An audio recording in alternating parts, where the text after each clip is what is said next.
Mistakes are going to happen. Mistakes are happening with VAR, so why not just let a guy on the pitch get it wrong? I just think that it sometimes kills the emotion of the game. Goal line technology, perfect. It's in or it's not. I've seen so many talented players, and one day they could be the best player you have. But then habits aren't right, lifestyle isn't correct, these things that you don't necessarily know before you try it or before you've experienced it. Then it's difficult to maintain that consistent level of performance.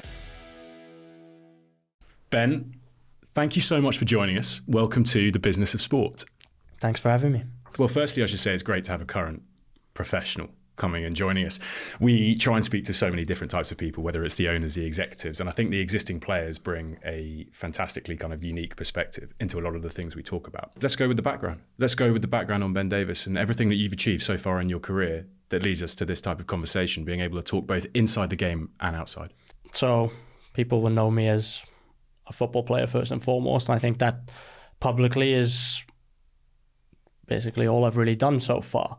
But behind every player is probably quite an interesting story, and I think mine's on that path. In reality, I grew up in a very small village in South Wales Valley. It's a real community feel where, it was built around the mining industry before I was born, and then every weekend was down the rugby club with your family. It was the same people you'd see, and there wasn't a lot of stories of people leaving Sem Sisters where I grew up. So to then come out of there and become a professional footballer and look back to where I came from, it's actually quite a crazy journey. So I loved sports growing up. I played a bit of everything.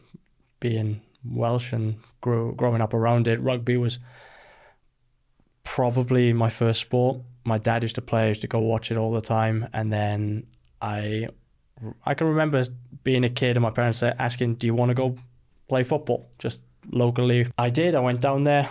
Turned out I'd happened to join a pretty good team, that there were 4 or 5 guys in there that were really good players. Even when we were kids, like 5, 6 years old, you could tell who was pretty good, and it came pretty naturally at that stage, and we had a great team. I don't think we lost as in junior football until 4 of us ended up signing for Swansea, which was the local academy.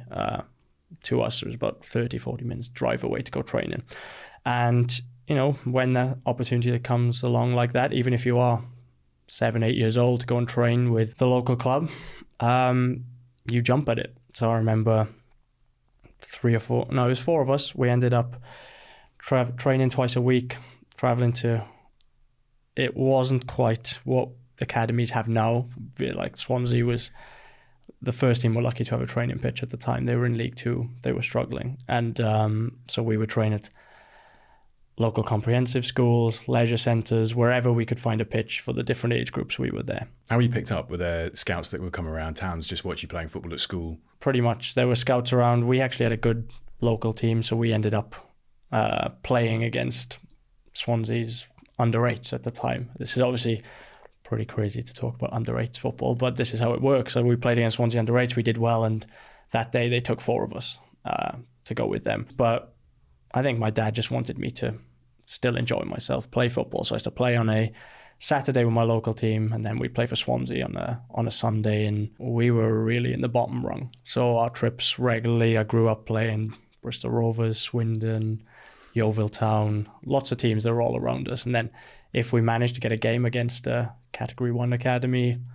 a Southampton or someone like this, it was the big day out for us.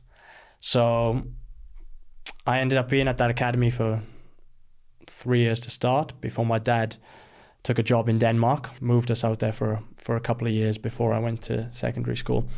So I played football out there for a couple of years, which also was really cool for my development. Very different style of football, but it was ranked. So Team 1 was the best team, and Team 5 was pretty poor. I remember my first session, I got thrown straight in with the 5s, and quite quickly got moved up to the first team of the under 10s. So even, it sounds pretty crazy, but even at that level, and I see it now with the kids in the academy, the pressure's real. Yeah. And if you play for your local club, maybe a team you've supported, maybe the one team in your local area, then there is that pressure that exists straight away. It's your dream. So is those pressures that you think you exert on yourself, or do they come from the structures, the coaches, parents? I'd probably say all of those are pretty true. I think there's definitely the pressure you put on yourself as a kid coming through the academy, in the sense that for a lot of people, it's your ticket out of a long life of, sitting in an office, maybe labouring. I grew up knowing people who used to work down the mines, and pretty much everybody ended up down there. It's tough work. So, especially from where I'm from, the opportunity to play football would have been insane. Yeah. So there's definitely the pressure that you put on yourself. There's the dream.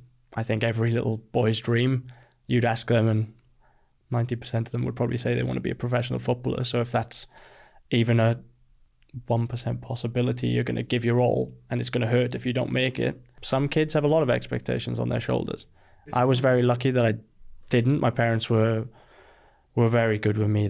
They kind of let me do my own thing. If that's what I wanted to do, they were expecting I did it to my best of my ability, but there was no external pressure from them, which in hindsight I'm very grateful for. So when you get to that stage and you make it into, I guess, the Swansea, firstly back in Wales, how was that when you were kind of being a part of something that was going from, certainly not a Premier League team, a League One, League Two team, up to the top tier of English football? What was that like to be around and be a key part of? So I was very lucky. When I signed my first professional contract, Swansea had just been promoted to the Premier League, so I probably couldn't have timed it any better. But coming through the academy every year, League Two, League One, Championship, we started to see that managers such as Roberto Martinez started implementing a style of football that was expected, where it was kind of what a lot of people are trying to do now, which is possession-based football. We will dominate teams and we'll do it our way, play an attacking, exciting football. And look, then it worked. That Swansea were one of the only teams. People had this idea of what Swansea was, and its identity was this tiki-taka football that had worked. And I luckily signed for them at 18, first professional deal, and it was the first season in the Premier League. And I remember going to watch Swans win at the playoff final, just in the crowd, and to be honest, couldn't believe my luck. But it goes back to what you said. There were three of us that got offered professional contracts out of hundreds of kids that had come and gone since I was young at Swansea. So I ended up timing it really well. The first season I was in and around the first team under Brendan Rodgers, where I just trained, was willing to do anything just to be there. I played in reserve games as often as I could. But I was content with that. I didn't think at that stage I was ready to play Premier League football. Even though I was training with them and they were playing on the weekend, it still felt like it wasn't that close. You're a young kid, you're coming through, maybe you expect a loan and then perhaps it would work out. But yeah, the second season I ended up playing 37 out of 38 Premier League games, and it was a bit of a whirlwind, but I took it all in my stride. How, when you're kind of a young kid coming into that environment, how much of it is you do rather than you think too much? Was it instinct when you were going into those kind of high-pressured environments, very experienced players around you? You someone that overthought, or did it just come naturally? No, I was definitely a thinker, but I look back and I was good at reading the game. So that overthinking, that repetitive nature of seeing things happen in games, how I would deal with it, really helped me. And then I was a big learner, so I used to try and take any bits of experience from the senior boys that were around me that I could. But you saying that, you still have to be able to implement it when it comes. And there are still training sessions I remember where you're up against, wingers who are playing every week in the Premier League. These kind of things that, the training session is the most pressure moment you have, because you feel like you have to show to the manager that you're capable. before you could even think about throwing you into the game. I held my own in training, and it kind of felt like that was always the way it was coming through as a young player. It's like, can you hold your own at the next level, the next step up against the next best player? And that's kind of the way it's always been for me in my career, is that like I went from training with the first team to playing with the first team, and then I'm playing against top Premier League wingers. Can I hold my own against them at 19 in the Premier League? And I could. Before I went into it, I was like, whether I can, I'm not sure. But who were some of those? Like, who were those best players that you were playing against when you came in and you thought, wow, this is a step up from what I've been doing? So, man, I remember the first season. I think I played against Eden Hazard. Antonio Valencia was a horrible one to play against because he was so fast, so strong.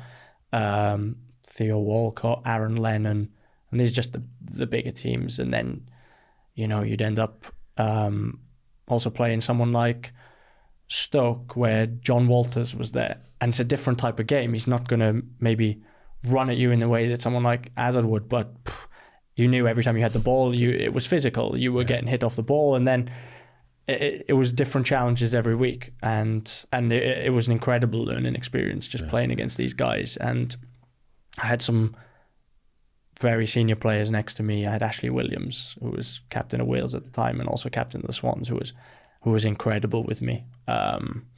Didn't let me get away with any mistakes. So I remember one of my first games, played a simple ball up the line, just gone out, and I thought, okay, I was under a bit of pressure. That can happen. I remember he turned and just went, I don't ever want to see that from you again. And I thought, wow, okay, this might be the level then. And then, lo and behold, I didn't kick it out for a while. So standard setting, setting, exactly. But it was kind of the perfect environment for me to grow. Not if I was at a club that was probably in the top 6 or maybe even the top 4 at the time, there's no way a 19-year-old would have been allowed to develop, have a full season, because results are instant. And the transfer windows would have come, and I'm assuming they would have got somebody else in. But thankfully, that didn't happen with me, and they trusted in me to play a role. But it wasn't long until you did make it into one of those top teams. And I'm fascinated by transfer processes, because we never, as a fan, I don't know, but it doesn't feel like you get the full transparency of process and how these things actually work. What was it like when Spurs come in for you as a young player, but also, as a player at your boyhood club, the club that you've spent a huge amount of time with, and it's still been quite early in your career? As a young player playing regularly in the Premier League, there was always quite a lot of talk that people were interested. Whether it was true or not, I have no idea. I used to read it on gossip column on the BBC or like Daily Mail or that kind of stuff. You read the gossip column? Of course you did. You were young. You were just. I still read it now. It's that half the time that's where you find out your info, even as a player now. But I was aware probably in the March, April time that Tottenham were interested in me. But again, I was new to it all. I had no idea. I was very naive. Didn't really know how football worked at that point. I'd had it pretty simple. I'd come through my own academy, played for my own first team, didn't have to leave home. It was perfect. So I'd heard rumblings that Tottenham were interested, and again, you don't know if anything's going to come of it or not. But as the end of the season came, there seemed to be more and more whispers, and then over the summer, honestly, it really seemed to happen within a week. Really, a quick week where Tottenham have actually put a bid in. The club are talking to them. The manager's interested in you. Would you like to talk to him? This kind of thing. And I didn't know what was happening. I was a young kid. I put my trust in an agent to manage that for me. And it just seemed to happen. And in the end, I was away on pre-season tour with Swansea in America. Tottenham were also in America. And I literally was told, the deal's done, Ben. You can go. Packed my bags with the Swans. Flew to, I flew to Seattle, where Spurs were playing a game. I signed my contract in a hotel, and then the next day I was part of Spurs, and it was such a whirlwind as a kid. I didn't bearing in mind I'd not really had any experience outside of, well, I had no experience outside of Swansea other than international football as a youngster, and to go and move to Tottenham, you don't realise how big a clubs are if you grow up in somewhere like Swansea. Your whole life literally changes, right? In the space of 24 hours. At what points throughout those discussions were you involved? Did you have those conversations with a manager? I'd imagine that's a hugely important part of it, if you're being brought into a team specifically on the request of the person looking after the team, to be able to make sure that you gel, that you believe in the same philosophies and ideals. Or actually, again, is it just still down to the representatives of Ben Davies to get the deal done with Tottenham? Ultimately, it's down to the representatives, but this was at a time when Pochettino was coming into the club, hadn't been officially announced. I didn't know if he was going in. I didn't know who the manager was going to be. So everything got done behind the scenes, but I'd heard that he wanted me after we'd played Southampton many times that season. But there was no real dialogue between us until it got serious. And then first time I met was in that hotel in Seattle, and I was part of that team. And you're right, 24 hours, life changed. I stayed with the team in America for another week on pre-season. My bag is still full of all my Swansea clothes, all my tracksuits. But then, we landed at Heathrow. I had to get a car back to Swansea, pick up my car, all my things, my belongings, and I moved to a hotel just off the M25. And just like that. 10 years later, I'm still here.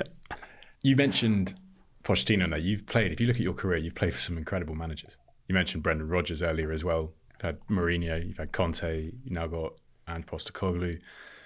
When you look at the importance of the people that are managing these clubs, how influential is that relationship between player and manager when it comes down to the day-to-day? It's everything. It's your entire relationship really with the club. Of course, you have your responsibilities to the club in the sense that you're doing commercial activities. That's your team, but your day-to-day is fully organized by the manager. He sets training. He will set meetings. He will decide what we're doing, when we're doing it, and how we're doing it. So, and ultimately, they will decide if they want you at the club. More than likely, if they want you to play, then you're good. If they don't, then not so much. So it's probably the most important relationship you'll have at any club at any given time, I'd say. What are the styles like? I've literally listed off those people, all different characters, I'd imagine. How did they all interact with squads differently? And for you as a player, what actually did you appreciate? How did you connect best with, I guess, your football and the ideologies that they were bringing into the club? I'm very much a player that, I can follow guidance or follow rules. If that's what the manager wants you to do, then you tell me, you lay it out exactly how you want it, and I will try and follow that to the best of my ability. I'm not one of these, flair players that's going to want the freedom to do whatever they want. I like structure, I like guidance, and that can help me. And it's just the way I am. And I think at the level we're at Spurs, I think, that's probably a bare minimum that a manager will come in with and lay out how they expect to play, what they expect from you, and basically how to do it. So that's the basics of what they're bringing, but the characters have all been completely different. I think Pochettino built an incredible culture there. We had a great team. We had lots of young players that all got along with each other, and we all kind of gelled perfectly. And yes, there was that structure that was built in, but there was quite a big element of freedom as long as it was within the structure. And he gave us that freedom with quite a lot of guidance, and basically just created the perfect environment for us all to thrive as young players. And we were pretty unlucky that we didn't get over the line at that time with him. And then, you mean with Premier Leagues? Yeah. The season that Leicester won it, we played some unbelievable football at times and didn't quite do it. And then also the next season when I think Chelsea won it, I think we went on a run of 9-10 wins, and Chelsea ended up winning even more. Well, that was the Conte, wasn't it? That was Chelsea with Conte. Yeah. So we felt like we were close. And then football's football. Look, in hindsight, the length of time that Pochettino was there feels like it was an age, that given how quickly managers have come and gone, not just at Spurs, but in the league in general. I think 18 months is the average tenure that a manager gets now. So results are expected pretty quick. We had Pochettino for 5 and a bit years, which really meant that you knew the lay of the land, you felt comfortable, you knew how things were going to be on a day-to-day. How do you handle change? And I mean that from the management perspective, when you have 5.5 years and then almost like in the same way you sign for Spurs in 24 hours, everything completely transforms when someone leaves, often at a very unpredictable time, I'd imagine. It's completely unpredictable. We definitely didn't see the Pochettino one come in. But when it did, it's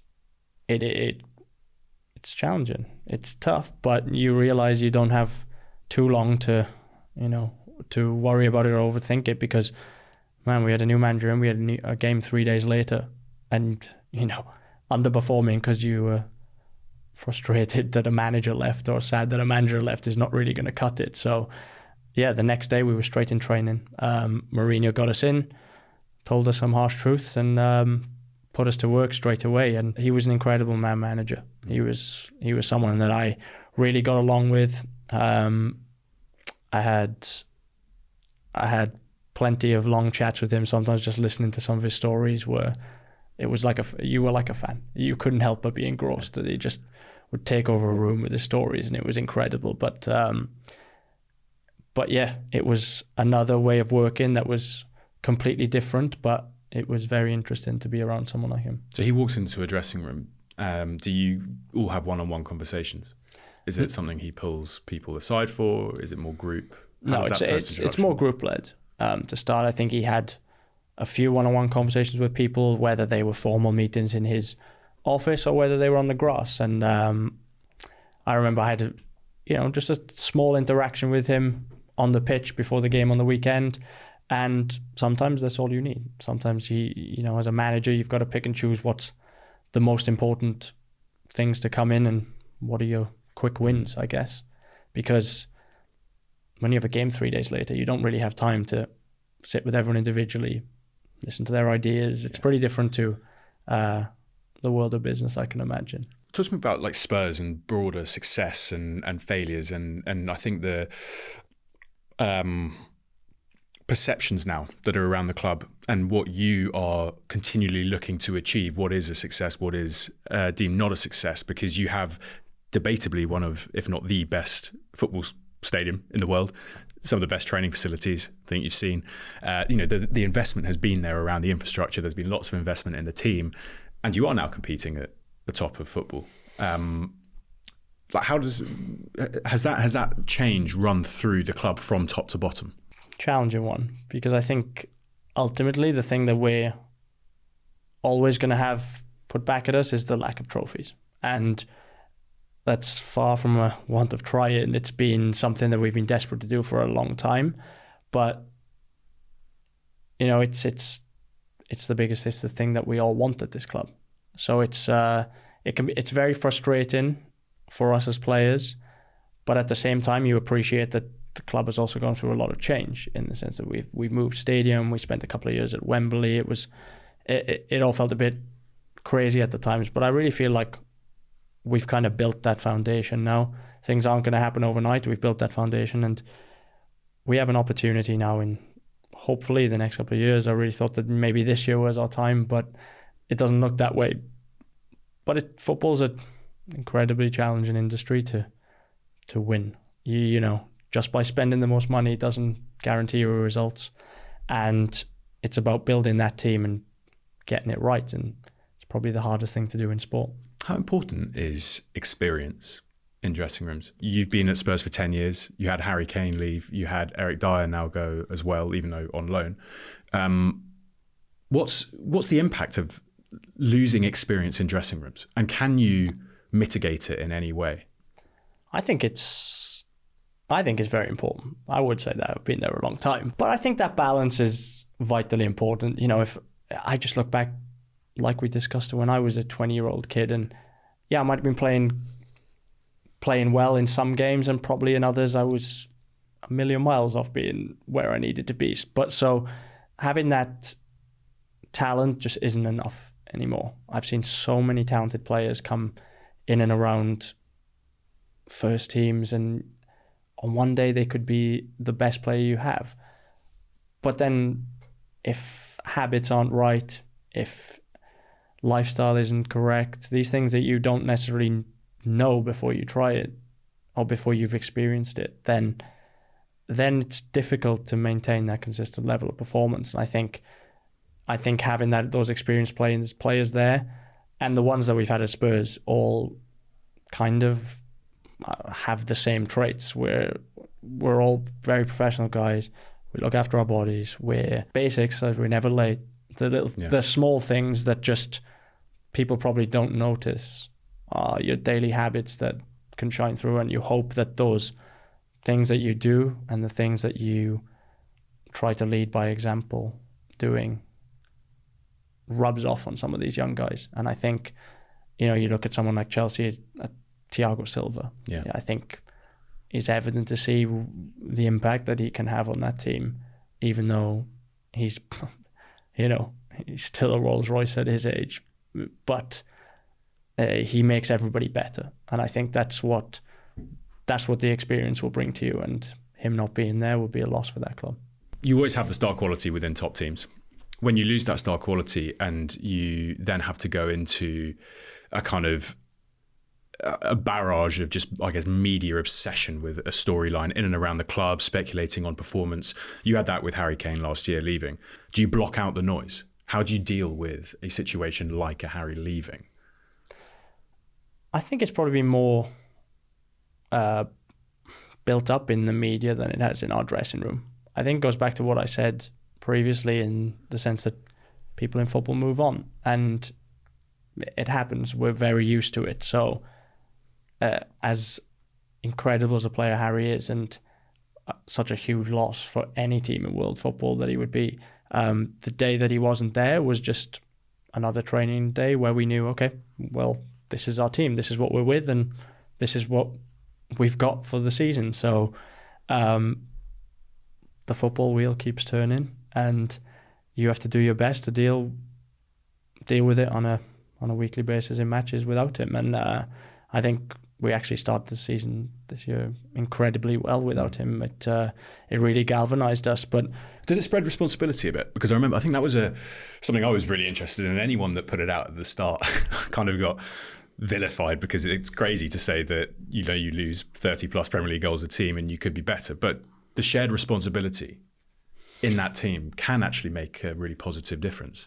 Yeah, I think people had to step up. I think, what were we going to do? Expect a season where we all just moped around saying we wish we had Harry Kane? It's just not going to fly. So the reality is we had to knuckle down, and as you said, you share that responsibility to try and get better. And look, of course, it would be nice to have Harry Kane in your team. I think everybody in the world of football would say that, but you're dealt the hand you're given, and you have to do your best. What's your thoughts on the kind of structures now within football clubs? And I mean on the executive level. And I'm interested in, again, the players' exposure to this. Sporting directors and chief executives and directors of performance and whatever it may be. Again, I find it all quite confusing when it gets down to who actually manages what. What do you think around the best kind of operating structures that exist at the moment? And do you actually have much exposure to it as a player? No, we don't really have too much exposure to it.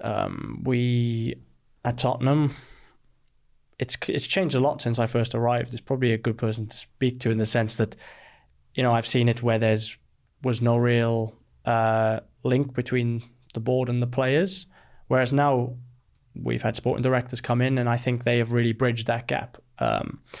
It bridges the gap between the players and management at times. It's a difficult one, because ultimately I think it's a better structure to have a sporting director in place. But what actually, in your eyes, what does the sporting director do? Well, the sporting director is linked, I would say, the business side of sport, where the the needs and wants of the ownership and the management of the club are somewhat related to the playing side, because when you're a player in a club, your sole interest is to win games. You shouldn't have any other thoughts about the finances of the club, whether they're going to be okay with financial fair play, the manager, who's going to be the manager. You should be in your bubble of, well, this is our team, this is our coaches and management, and this is where we're going to stay. And having that link, I think, gives you an idea of where you want to go as a club, because a sporting director can come in and set up processes that are going to be stuck to whichever manager you have. I've been in clubs where, well, at Spurs and at Swansea, where when a manager came in, he has sole discretion on transfers, sole discretion on the way we're going to play, and that can change manager to manager. Having a sporting director in place, or a technical director, or a head of recruitment, I feel like all those job titles can sometimes be quite interchangeable, but it kind of puts in place a framework of, this is how we're going to do it as a club. And it's probably pretty crazy for you to hear coming from the other side that, you would just bring a manager in and the whole shape of the organisation would change. What do you think? No, I mean, I never understood how you could bring, again, someone in on a really short space of time, particularly if it was at a strange time, and the results to then just follow through with it. But not even just that, the responsibilities that sat beyond the performance side. So if I'm just thinking about it logically, it makes complete sense. You want to have people in the specific positions that are actually going to take responsibilities for the most important parts of a business.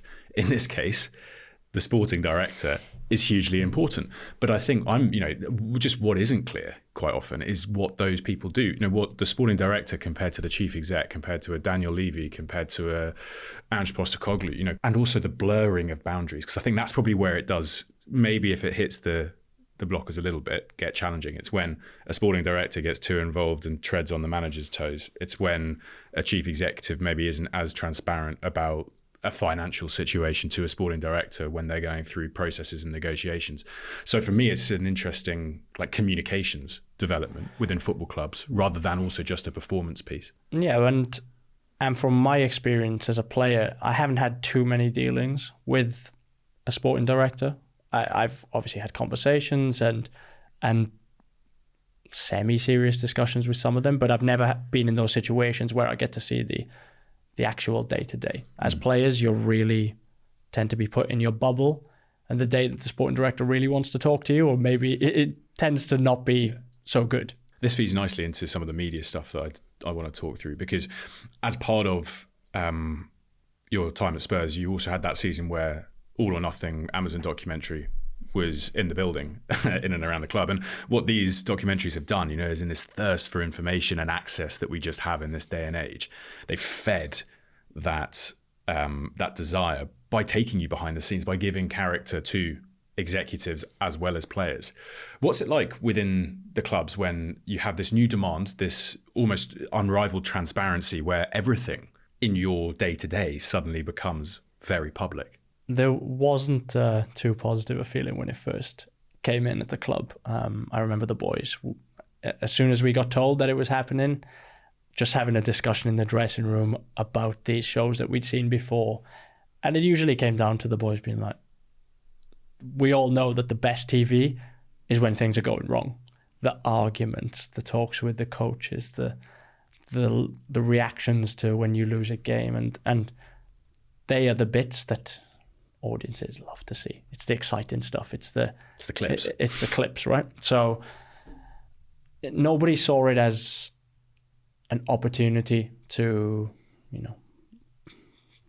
broaden their landscape, their media presence. That was completely away from the discussion. It really was a case of, this isn't going to be that fun. Are you sat down by executive management and told, this is what we're doing this year, this is why we're doing it?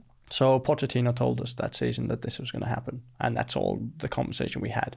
And I remember we came back, I think it was after a summer off, we came back, and then there were mics hanging from the ceilings, there were cameras, there were mics on the table in the canteen, and all of a sudden you realise things like our only sanctuary was our was our dressing room. But soon, you get used to it.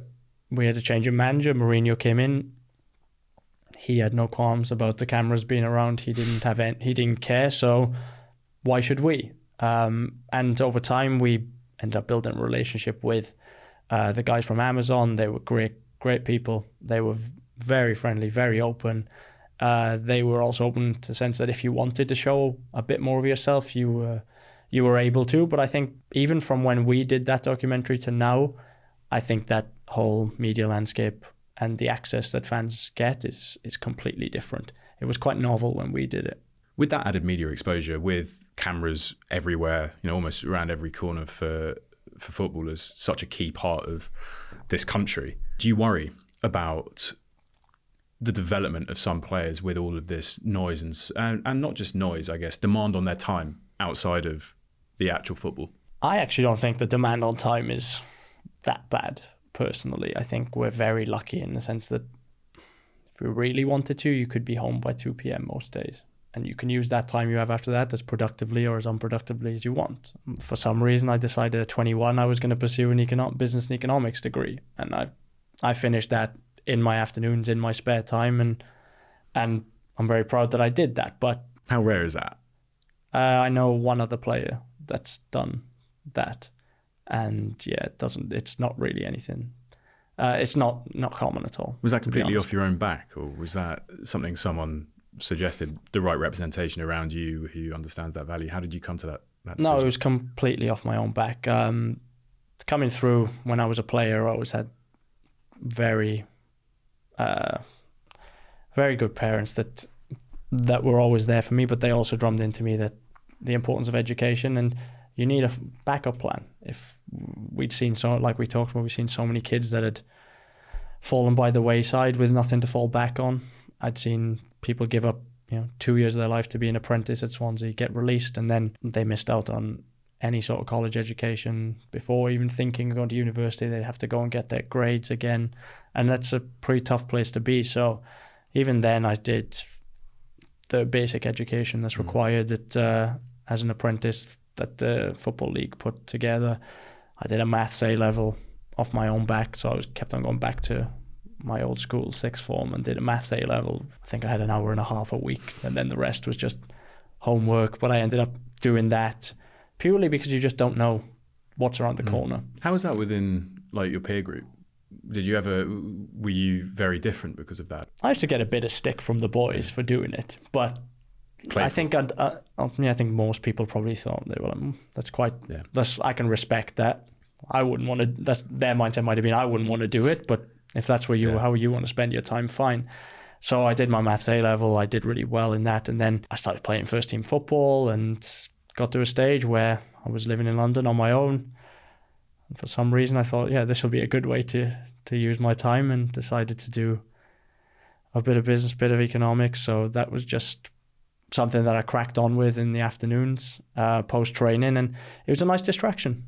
Honestly, I found it as a good thing to take my mind away from football to just have some different pressures rather than going home and overthinking too much about the games, because ultimately that's just not beneficial for anyone. But having something to fall back on that I knew, when the end does come in football, we're a long time retired, and having something in your back pocket is not the worst thing to have.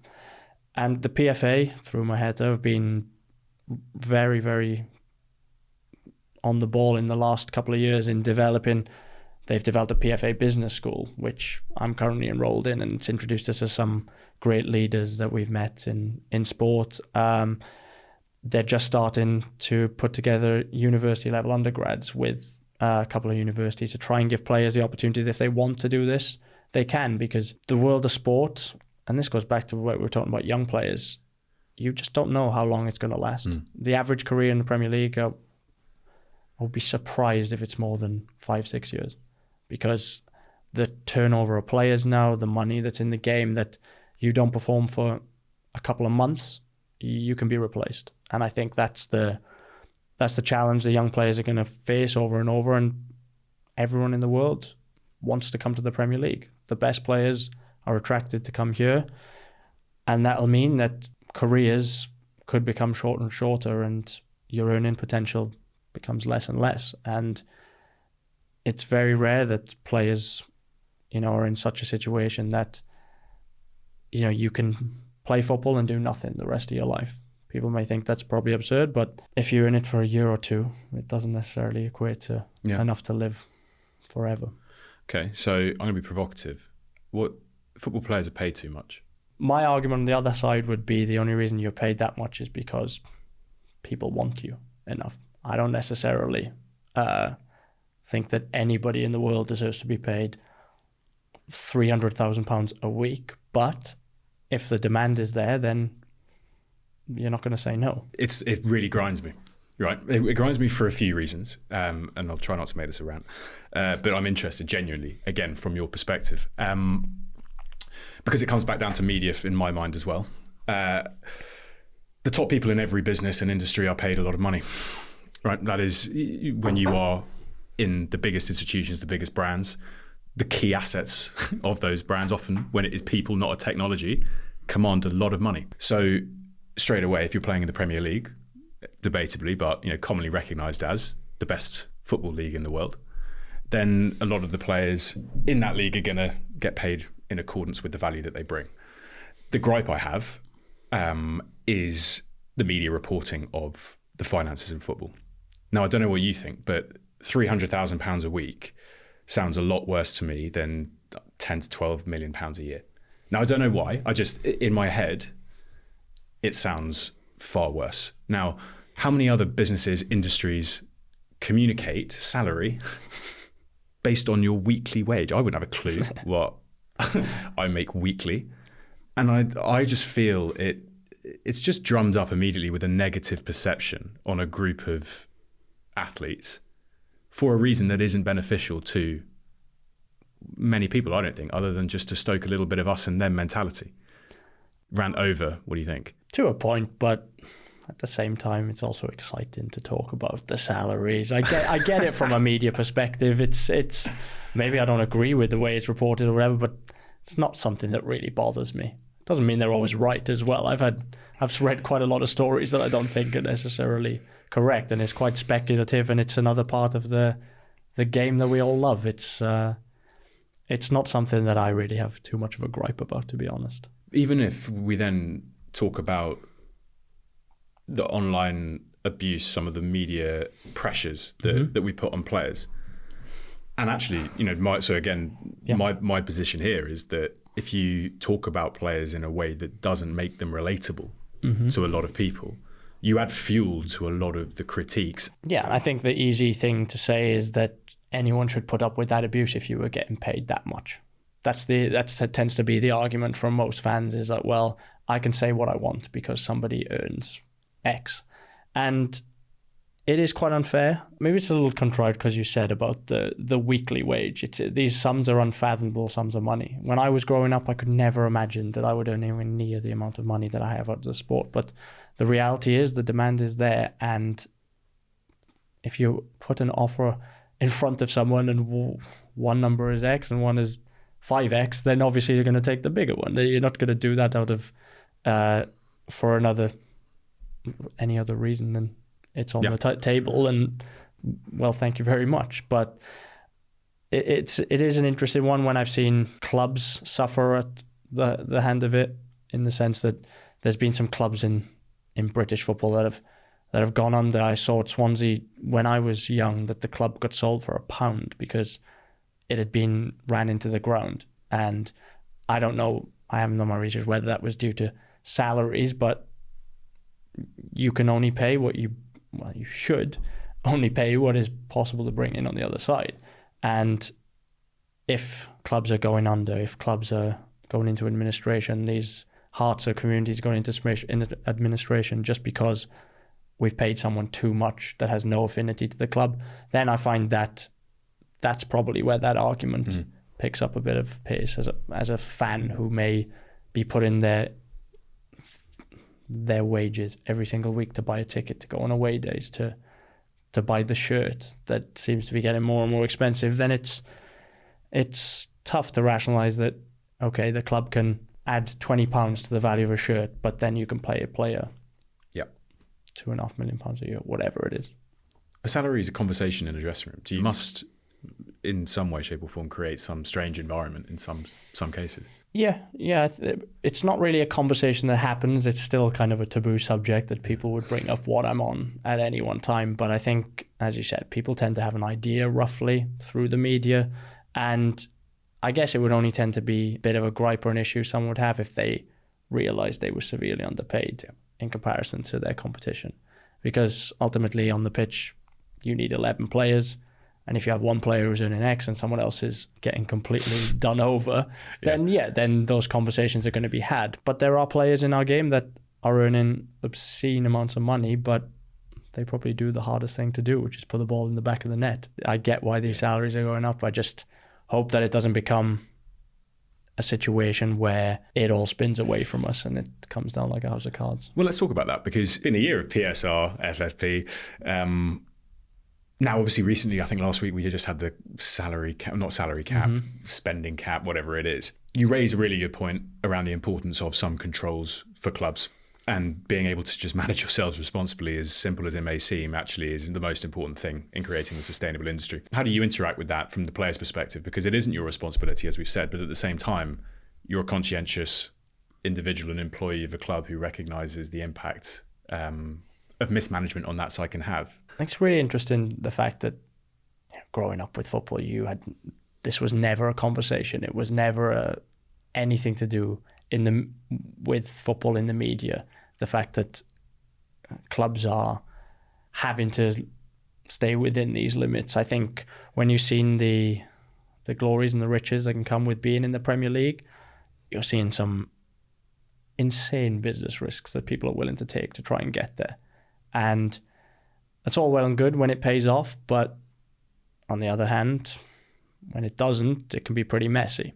And it's a difficult place to be, because I think as players, these conversations just don't happen. Yeah. You're in the game for a short time, and most players will say, well, as we've discussed, if the demand is there and someone is willing to pay me this, then that's what I'm going to accept. And that's just how it is. But you're right, from a business perspective, you have to think what your end goal is here. Is it glory and trophies? Is it to run a sustainable business? Ultimately, football is a pretty mid-sized organization that doesn't make a lot of profit for anybody.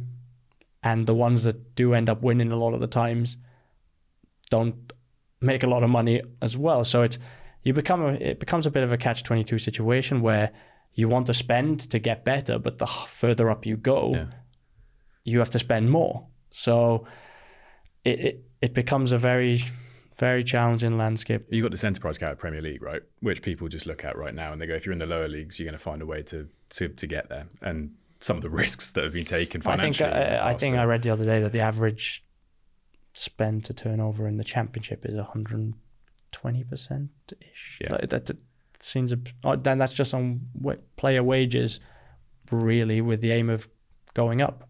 But that sounds all well and good if you're maybe one or two that are doing that. But if you then have 12 teams all doing this and 3 can only go up, then you can end up in a bit of a sticky situation. And everyone will always, they'll pick out right now the perfect example that we have of an Ipswich, let's say.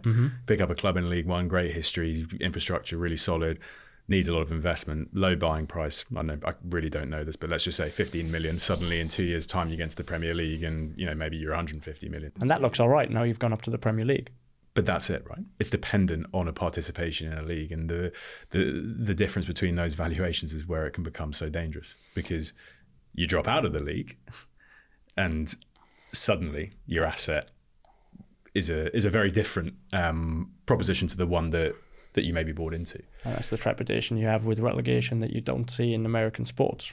But they're still buying into it enough, which is interesting. We've spoken to a few people and they go, yeah, but the jeopardy, it's all about jeopardy. You want that. So there's an acceptance of the product being as good as it is because the jeopardy at the top and bottom of the table is so enticing.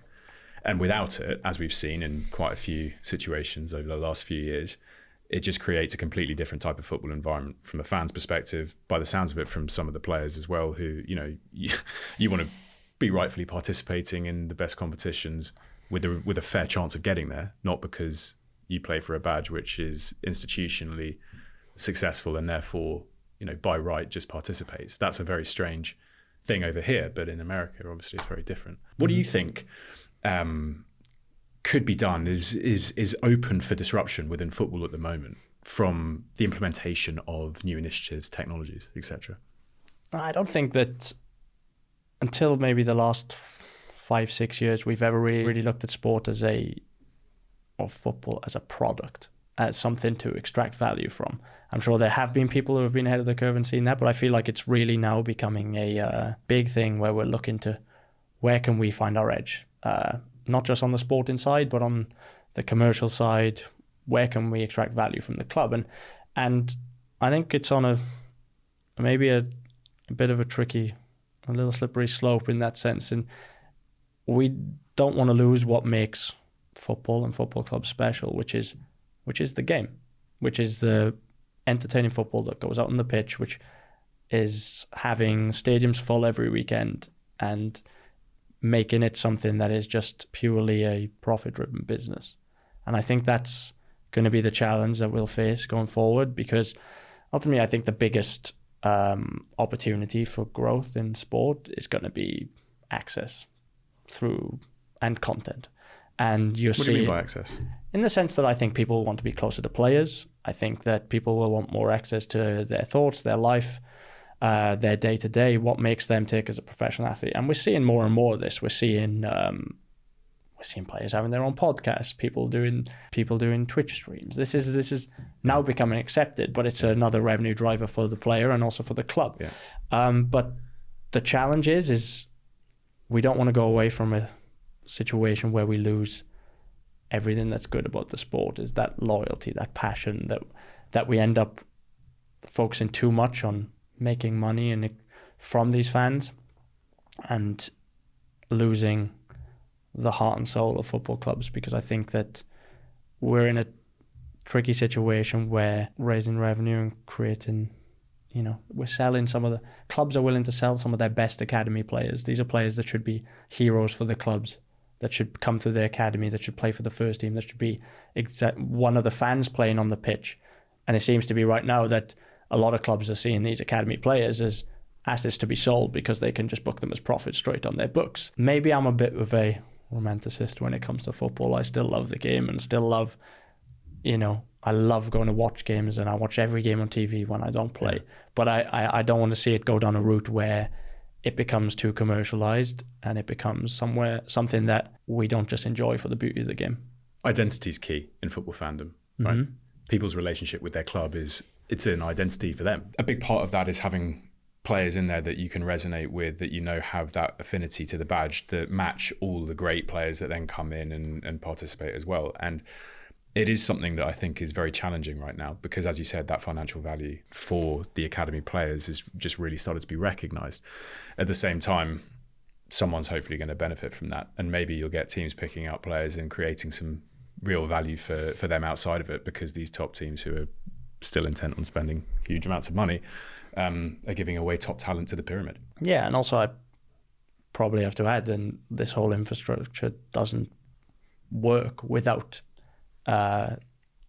making money somehow. We're not all in here for altruistic reasons because we love our club. Now there is a big business side of the game which has to be met, and I think that has made players better and it's raised the standards across the board. Yeah. But honestly, I'm very lucky that let's be real, I'm a beneficiary of that playing in the Premier League over the last 10, 12 years. But that doesn't mean that I don't miss the nice Saturday 3:00 games where it's a full house, it's bouncing, it feels like, proper. We talked a little bit about technology there.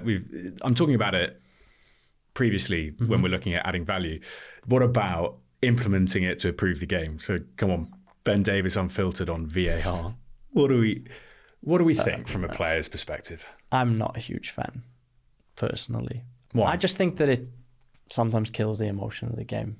That's my personal. I think that mistakes are going to happen. Mistakes are happening with VAR, so why not just let a guy on the pitch get it wrong. It's part of the fun. You can't. No one can tell me they watched Coventry Man United in the FA Cup earlier on in the season, and Coventry missed out on a last-minute winner to beat Man United to go to the final by centimetres because of an offside decision, and a potentially misdrawn line. Yeah, maybe that too. But those little things, I have players complaining that they can't celebrate anymore because they don't know if their goal is going to count. And look, we've been lucky at times. We've had a few calls that have gone our way, and it's maybe saved us in games. But I do tend to think that they'll even themselves out over the course of the season, and if they don't, that maybe is part and parcel of football. I think goal line technology, perfect. It's in or it's not. I think the rest subjectivity. Exactly. I think the rest of VAR, I think they've done it better in Europe when I've seen it. When you watch the Champions League, I think it's actually pretty good. It's automated done pretty offsides. Quickly. Automated offsides. It seems like these days it's pretty straightforward to get it done. But yeah, I can't deny there's a big part of me that watches games and just wants to celebrate when my team scores and not look straight to the linesman or wait 2 minutes to find out. I love this from you because you got the greatest assist of the season. You got when Declan Rice took a chunk out of you, and thank God for VAR. Well, one I don't know what the referee was thinking. I think that was pretty clear. but that's where it is. It's actually you're the perfect person to have the conversation with, because those are the mistakes, right? Mm-hmm. That really you go, thank you for the technology, because for whatever God knows reason that wasn't given. And that was a really glaring mistake, and that massively changes the game for the last 7, 8, 10 minutes, whatever it was. Removing the clangers is so important as well. I can also see that argument. If you imagine a World Cup final decided off an awful refereeing decision, then you'd never live it down. Yeah. But I don't know. I feel like as a player, and I'm probably speaking on behalf of a lot of my teammates here, there's a lot of times where you just rather not have it. Talk to me about Wales and representing your country. And so, people are going to think I've got a weird fetish for Welsh sports captains at the moment because Sam Warburton was on the show as well. And, representing your country in sport, and I would put this across probably multiple sports, has always seemed to be a real pinnacle, a real badge of honour. How has Wales and playing for Wales 85 or so times that you have done, how is that kind of compared to a lot of the other things that you've achieved? It's one of the biggest things that I've ever achieved. I was very lucky. I did it when I was 19, my first cap, and it's your dream. It's your dream as a kid to play for your country, and every time that I get the opportunity to do so, I'm there in a heartbeat. It's something that you don't do for any money. There's no real financial benefit of playing for Wales, but it's just the pride, and we have such a good group of people that feel exactly the same, and it's an absolute pleasure. There's no other way I can put it, that it's just one of the best feelings you have in football is putting that Welsh jersey on. Do you get the feeling that the meaning of playing for your country, and I'm being very generalist here, still holds the same weight that it used to? I think so. I think I can only speak on behalf of us Welsh boys, but I know that everybody there is incredibly proud to play for their country.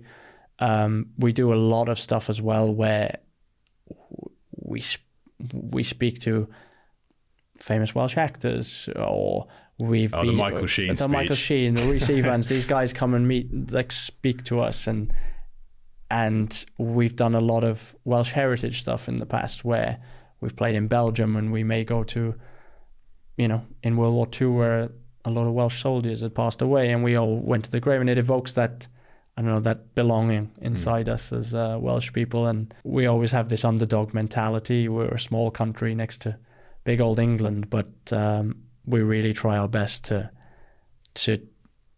do what we've always done, which is stick together and fight together on the pitch. And yeah, it's incredible playing there. What was it like bringing some of those players together? Because within that team, you had some Gareth Bales coming from Real Madrid with 5 Champions Leagues, and then you had players in the squads who were coming from, let's say, the Championship. What's it like and below? What's it like when everyone comes together in those situations? It's completely equal, and that starts with someone like Gareth coming from Real Madrid. He could come and he could demand whatever he wanted, but here's a guy who he's laughing, joking with the guys who play in League Two, League One, and to be honest, we wouldn't have let him get away with it if he had come back any different, and that's why we're lucky. I think, you know, a lot of us grew up playing together through the age group, so you tend to know that how people are, where they've come from, and there's no chance that there's anybody getting too big for their boots there. We've kept this collective together for a long time, and the one thing I say is that you have boys who come 50 times and maybe have one cap, but they're there every time and they're the most positive person. And, you know, it's stuff like that doesn't really fly at club football, which is difficult to translate. But when you have that international football and you have everybody pulling in the same direction, it's a special feeling. Do you feel the calendar is manageable at the moment with all the international football now that comes into it, with obviously the club competitions ever increasing on the demands? It's a topic that comes up a lot. How do you feel about that global calendar? It's busy. You don't feel like you get too much time off. And I think the thing that most players would want is just one block of time that was just off. The rest of the time when the games are on, people are happy to churn out the games. People are happy to play in there, but that's the difficult thing. There's never a time where you get 3 weeks free to yourself, where you're not training or you're not prepping for the next season, or you don't have international games, and that's the challenging thing. Not just physically, mentally. It's sometimes non-stop, but games are what draw people in, and I think we're going to get to a level soon where we'll realize, okay, the buck has to stop here, and the PFA is really doing some amazing work to do that. I think if they could come to an agreement with the competition holders of, you know, here's our window. Outside of this, no training, no one's in their clubs, no one's that. That would be lovely. But I don't hold out too much hope, because we have conflicting competition holders with FIFA, UEFA that are each fighting for time. We have the Premier League fighting for time. We have multiple competitions fighting for time, and it's the one thing that we can't get more of. Yeah. So yeah, that's where we're at with it. And it would be nice to see a bit of change, but I don't hold out too much hope. We touched on it earlier. The importance of the group of people around you as a player. Demands on your time. We've said, obviously, you know, you can manage that, but also, I guess, putting your trust in a few people very close to you who can work with you across many different areas, both on and off the pitch. How important has that been to you in your career? It's been probably the most important thing. I think some players get this part pretty horribly wrong, and then you can see that over time it will have an effect on their performance on the pitch. I've been very lucky. I've had incredibly supportive parents. My wife is incredible. She's completely understanding of the demands of the job, but also pushes me to do more. And that's what I need in life. It's someone that you can talk with, bounce ideas off, and just be a better all-round person. And you realize where, you know, how you want to spend your time. And through that, you make good decisions of who you want on the business side. So I'm with Stellar Sports. David Manassi is my agent, and I've been with him for a very long time now. And he's someone that I trust wholeheartedly to manage my football affairs, someone that I know I can have an honest conversation with, and I think that's important. I think where you find challenges are young players that just have no idea what the landscape is and what the game really entails. There are a lot of agents out there that are in it for themselves, that aren't necessarily looking for the best interest of the player. You have a lot of players that have these entourages of friends or even some family members that see them as their meal ticket, or see them as their way out of a different life. And I'm very lucky I've never been in that situation, but I can't imagine the pressures that some of these players must face if every week they're going out on their pitch, maybe stressing about their financial situation or who they have to help out this week. It's crazy, some of the stuff that goes on. That's where, as teammates, you have to try and help these people out in any way you can. But as I said, sometimes it's very difficult for me to even understand where these guys are coming from, because I've never been in those situations. I've been incredibly lucky in who I've had around me, and even now, my work-life balance is as good as it could be. But I also see a lot of players that, and not just at my club, but other clubs, that have a whole host of problems going on outside of the game. because it's pretty unfathomable that someone could go from an 18-year-old kid living at home straight to being a multi-millionaire within a couple of years. And that the responsibility and the challenges and the relationships will change. We've sat down and had some really interesting conversations before this around business opportunities, investments, a new world basically of access for sports people. We've seen a few sports-specific investment funds come up, and you get lots of opportunities now, I would imagine, to participate in things that maybe you didn't 5 to 10 years ago. Are there any areas that you feel within that have kind of been highlighted to you where you go, I think we really need a little bit more structure and support around that to maybe make it known that these opportunities exist? I think that a lot of players have access to the support, but it's not necessarily used as well as it could be for a lot of these guys. Like we can talk about athlete funds, for example, and I feel like it's become a very trendy topic lately, where players know that they have a lot of money that they could use in a lot of different ways. If you don't want to go out and spend it on nightclubs and cars and waste it that way, then some more educated players might think they'd look to VC funds or look to these groups of collectives of athletes that are trying to do it. But I think it's a very challenging landscape that people maybe don't understand the entire situation, because you don't hear a lot about the ones that go wrong. Yeah. There are a lot of people that have done incredibly well and have taken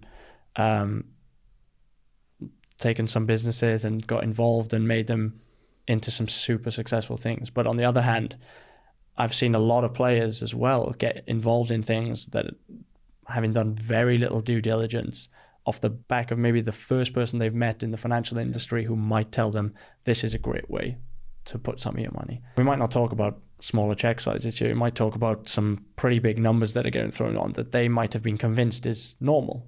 And there will be some people, I think, in this space that maybe didn't quite know what they're getting into. And that's the thing now, I think, is really important, because while you're presenting all this opportunity, people have to understand what that opportunity actually is. We've, had a few really interesting conversations with athletes who are so keen to participate in different ways, even if it's just, partnering through checks in the fund. But I remember one conversation literally came to the extent of, well, if you put X amount in, I can pull some of it out if I don't want to have all of it in there next year. So that's not, it's not a bank account. When you put it in here, it locks up for X number of years. Now, stupid example to an extent. Point being, there just needs to be now some real education around what, if you want to invest in a fund, that actually means for you. And if you're going to do it, why are you going to do it? If you want to keep your money and maybe make decisions more autonomously because maybe you have the confidence and maybe some of the education behind it also, which is really important to do it, how do you do that? You have £250,000 to invest a year, let's say, that you want to target. Don't make 2 investments of £125,000. Make 10 of 25, because even the most successful investors won't have a hit rate of two investments. It's always going to be a bit of risk. I think financial literacy is incredibly important, but if you're a professional footballer player, why would you even think about that if you're 21 years old? So this is my point around it. That's the reality of it. If I'm coming, I didn't understand this when I was 21. I was very lucky that I had people that I was recommended, and a dad who was, very sensible, and we saved a lot of it. And that at the time was 100% the best thing that I did, was put a decent pot away. I think I put it into a mutual fund that didn't make me great returns, but kept me on track with inflation, and I was happy. Yeah. And for me, even that was successful. I was making some money for doing nothing. But you'll see a lot now where players are taking quite significant risks without realizing it. And I think that's where we have to be more helpful. But I know that there are people trying. There has been conversations about between the ages of 18 and 21, shall we not restrict wages, because that would be unfair, but shall we take 80% of that player's wage and we'll put it away for them and give it to them when they're 26? A reverse pension. Exactly, right? But these ideas got shot down because when you're a kid and you're 20 and you're playing in the Premier League and you're the star and you're making more money than you could ever have imagined, you want to spend it. Yeah. And I can understand that. I can understand that you want to spend on some things, but you shouldn't have to then be in a position where you're month to month because your spending is off the charts. That seems very irresponsible and just a situation that's quite sad that a lot of players will end up in. I'm really not trying to put a nail in the incredible career yet. You're only 30. Yeah, exactly. But, we've talked about the brevity of your career. Have you started thinking then about, how you'd like to work once the career's over? I think it goes back to that feeling I said, it's always nice to have something in your back pocket. So I've done my coaching badges. I've been coaching the academy at Tottenham for the last 2 years, and I've just got my UEFA A license, which in theory I could now manage a championship team if I was working towards my pro license, which is a bit out there for now, but I think it's definitely a route I'll probably at least entertain and see how I feel about it. I really enjoy working with the academy guys at Spurs. It's been really rewarding. I think that's an area I'd like to go down. I write a lot of the stuff down that I've taken from all of these managers I've worked with. Kind of have my own philosophies of how I would like to. You have to start thinking about these things.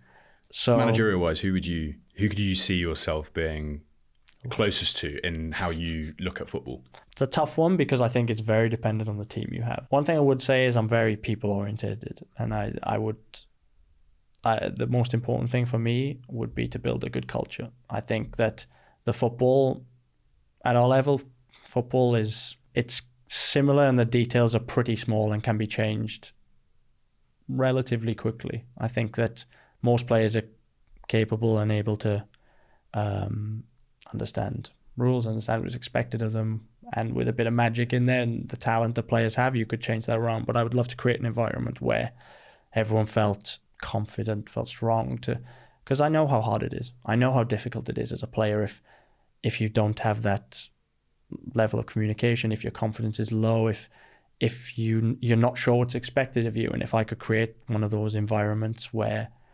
everybody feels confident, everyone's happy to speak up, there's the discipline there, that everyone's on the same page, then I think that you could create something special in football. And I also have the feeling that if you're going to have an average manager's timeline of being 18 months, you don't want it to be a grind.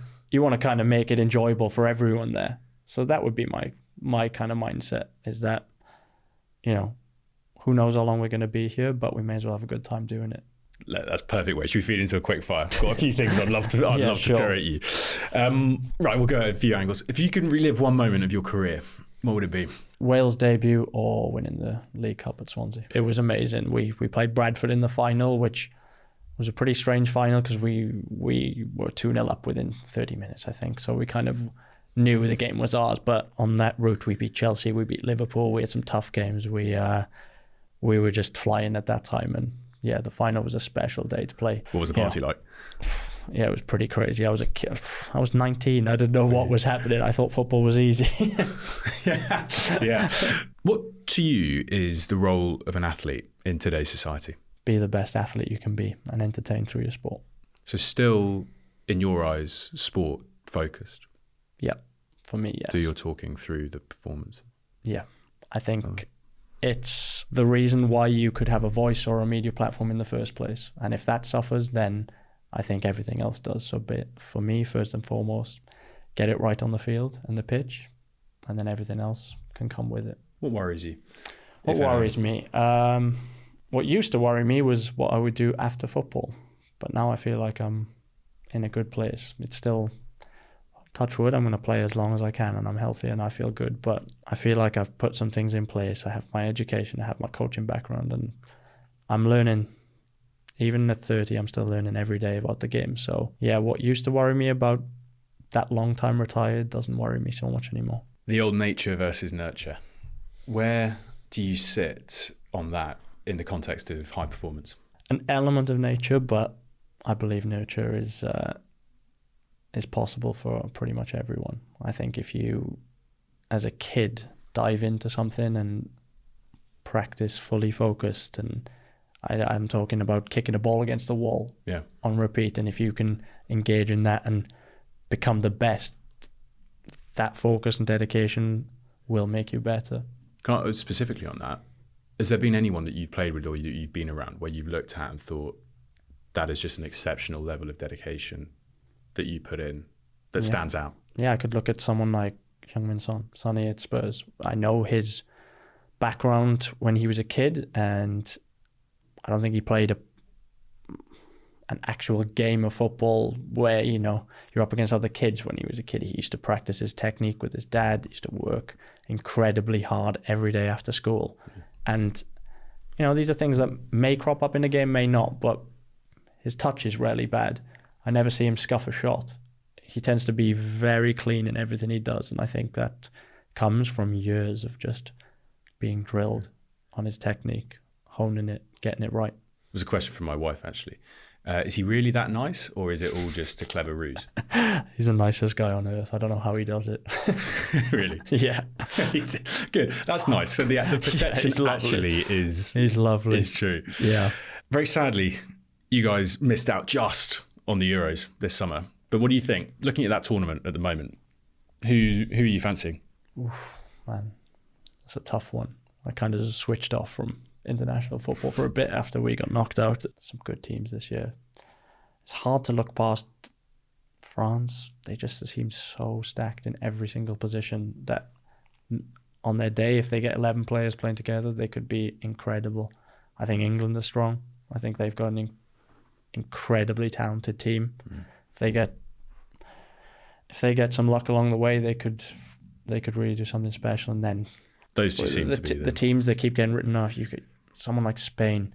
Every year, people are like, we don't know how they're going to be this year, but if they get it right, they can be one of the hardest teams to stop. Yeah. What about Fantasy Premier League? Oh, it's everywhere.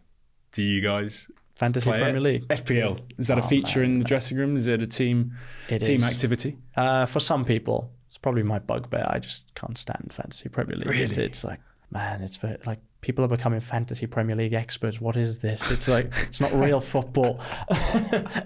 I've seen people on Sky Sports News talking about like the fantasy team. I'm like, football's changed.